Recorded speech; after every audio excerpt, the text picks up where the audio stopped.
मुलीचा मुलाचा मामा मुलीच्या मामाला बाप म्हणतो.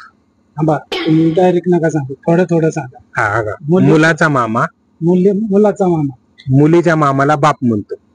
मुलीच्या मामाला बाप म्हणतो. मग त्या मामाचं काय नातं लागलं?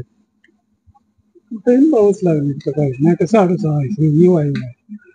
मुलाचा मामा मुलीच्या मामाला बाप म्हणतो. मग त्या दोघांचं काय नातं लागलं? मामाचं मुलाच्या मामाचं आणि मुलीच्या मामाचं काय काय नातं लागलं? मुलीचा मामा मुलाचा मामा मुलीच्या मामाला खबर एक नाही मी मामा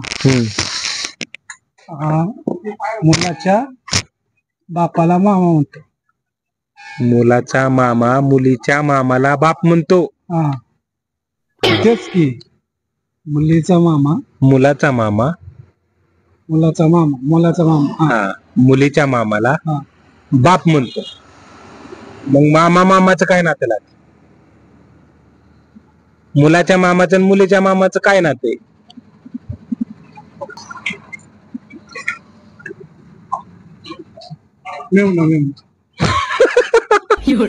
काय राव आता माझं मामा आपल्यातच घेऊ आता. थांबा, आपल्या दोघात त्याच मी सांगते की, बरं हा सांगा तुम्ही सांगा. समजून सांगतो. माझा मामा आहे, तुमचं मामा मुलीच्या माझा मामा आहे ते.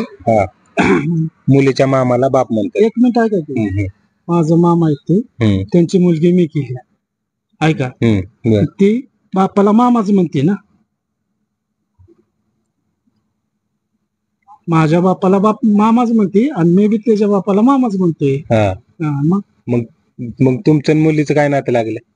बहीण भाऊ लागले? नाही नवरा बायकोच होते. मग आता बहीण भाऊ कसे म्हणलेला मामा म्हणजे बायको नवऱ्याचं नाते लागते तुमचं. मग हा मग तिकडे मामाचं काय तुम्ही नाते लावलं? नाही मी डायरेक्ट हे केलं ना. कसं काय केलं तरी कसं काय केलं विचार करून सांगा. पण मामा म्हणणं आणि बाप म्हणणं यात फरक आहे की नाही? मग मुलाचा मामा मुलीच्या मामाला बाप म्हणतोय, मामा नाही म्हणत. म्हणजे माझा मामा तुमचा मामा तुमच्या बायकोच्या मामाला बाप म्हणतोय. मग त्या दोघांचं काय नातं? आता काय करू नाही कडे आरडी येडत काढू नका. लांबचं नातं कसं होईल?